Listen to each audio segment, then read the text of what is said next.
ज्ञानोबा तुकोबांचा जयघोष करत आज वारकरी तिकडे आळंदीमध्ये अलंकापुरीमध्ये आज पालखी सोहळ्याच्या जय्यत तयारीला लागले आणि हा सगळा सोहळा सुरू झालेला आहे।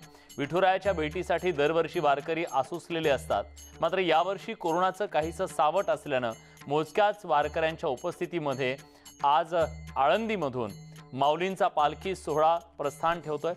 मात्र वारकऱ्यांचा उत्साह आजही तितकाच आहे।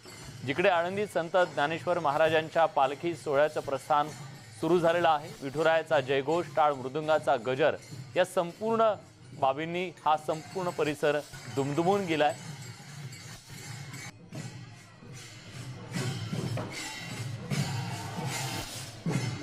याबद्दल अधिक माहिती देण्यासाठी आपले प्रतिनिधी विशाल परदेशी या संपूर्ण सोहळ्यात सहभागी झालेले आहेत।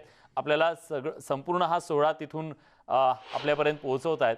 विशाल, अखेर त्या क्षणाची वाट वारकरी जे पाहत असतात तो क्षण आलाय। माऊलींच्या पालखीने आता प्रस्थान ठेवायला सुरुवात केलेली आहे। अलंकापुरीतलं आत्ताचं वातावरण नेमकं कसं आहे?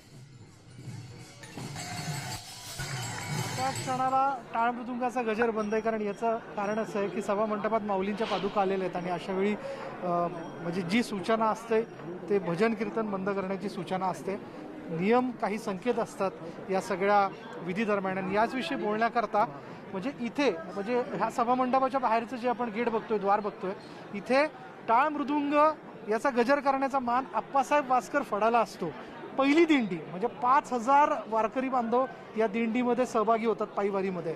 यंदा ठीक आहे, मर्यादित स्वरूपात 10 ते 15 लोक या फडाचे या दिंडीचे इथे उपस्थित झालेले आहेत।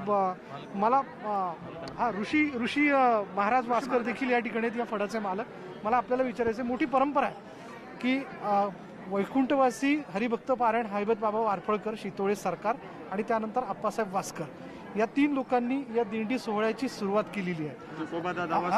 तुकोबा दादा वास्करांनी केलेली आहे। काय नेमका इतिहास आहे? म्हणजे आता हे पादुका तर बाहेर पडतील, पण तत्पूर्वी तुमच्या दिंडीचा मान कळायला पाहिजे आपल्या दर्शकांना। माऊलींच्या पालखी सोहळ्यामध्ये 1 नंबरची व 7 नंबरची दिंडी आपली असते।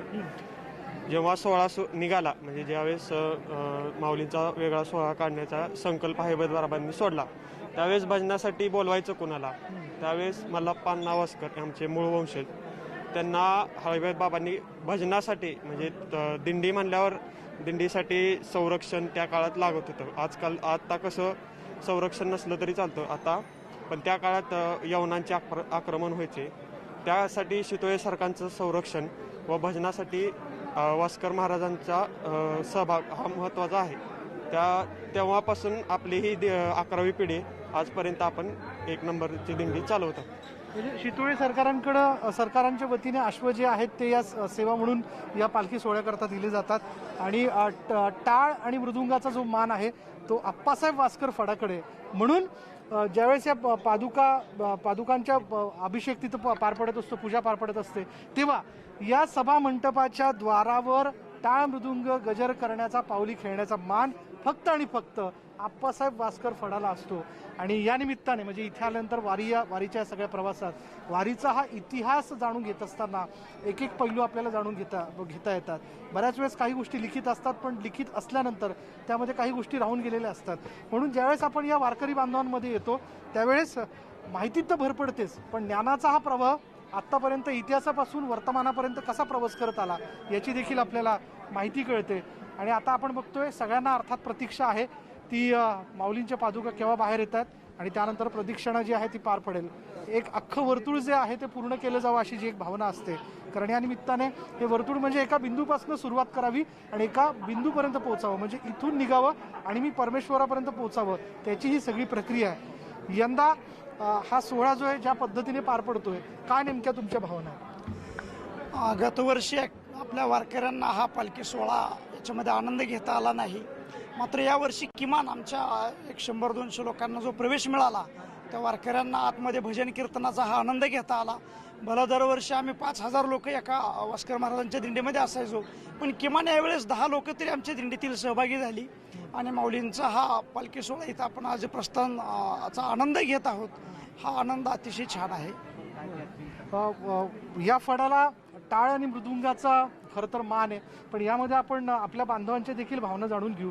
टाळ मृदुंग हा वाजलाच पाहिजे दरवर्षी, म्हणजे नित्यनियम आणि हरिपाठाच्या दरम्यान तो वाजतोच, पण वारीतला आनंद काही औरच असतो. कारण संतांनीच म्हटलंय की जर देवाच्या भेटीला जायचंय तर वाजत गाजत गेलं पाहिजे. पण गेल्या वर्षी मृदुंग पक्वास थंडावले होते. ह्यावर्षी दरवर्षीप्रमाणे आमचे नेम चालूच आहेत. आम्ही दरवर्षीप्रमाणे आमच्या फडावनं आम्ही अप्पासाहेब भास्कर फडावनं आम्ही इथे येतोच. मागल्या वेळी पण आलो, आमच्या मालकांनी पण नेम पूर्ण केलेतच. हो ना? हो हो गेल्या वेळी पण तुम्ही आले हो, होते. गेले. हो. मृदुंग टाळ वाजलेच. आमचा नेम कधी पण पडलेला नाही. नेम कधी चुकलेला नाही वारकऱ्यांचा. नियम, धर्म, कर्म आणि भक्तीला वारकरी कायम पक्के आहेत आणि शिस्तीला देखील पक्के आहेत, यात काही एक शंका नाही. पण यावर्षी जरी पायवारी होत नसली तरी 18 तारखेला तुम्ही सगळी मंडळी पंढरपूरला जाणार आहात.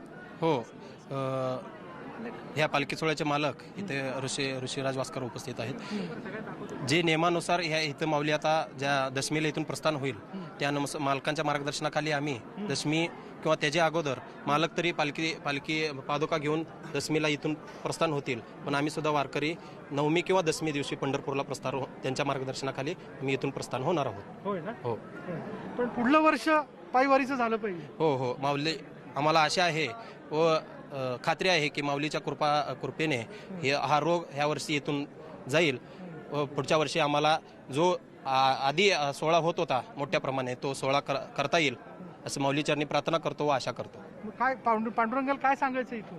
पांडुरंगाला एवढंच सांगायचं आहे की बाबा जो आम्हाला 2 वर्ष विरह जो पालखी सोहळा मोठ्या प्रमाणात करता आला नाही तो इथून पुढे आमच्या आयुष्यात परत असा वेळ आणू देऊ नको.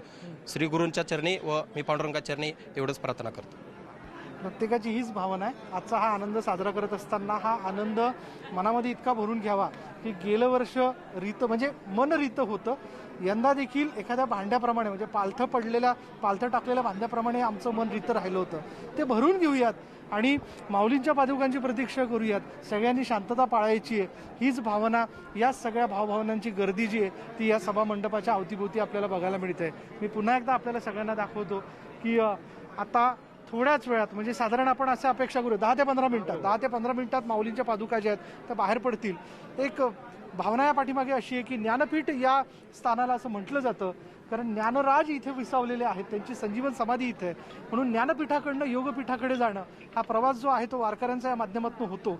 योगपीठ या अर्थाने म्हटलं जातं की जिथे योग घडला, जिथं भक्ताच्या हाकेला पंढरीचा राजा थेट उपस्थित झाला, म्हणजे पुंडलिकाच्या हाकेला तो उपस्थित झाला असं म्हटलं जातं. हा योग तिथेच घडू शकतो जिथे तो देव सुद्धा आपल्या भक्ताची हाक आर्ततेने ऐकतो आणि त्याची इच्छा पूर्ण करतो. त्याच्यामुळे याला एक ज्ञानपीठ म्हणलं जातं, पंढरपूरला योगपीठ म्हणलं जातं.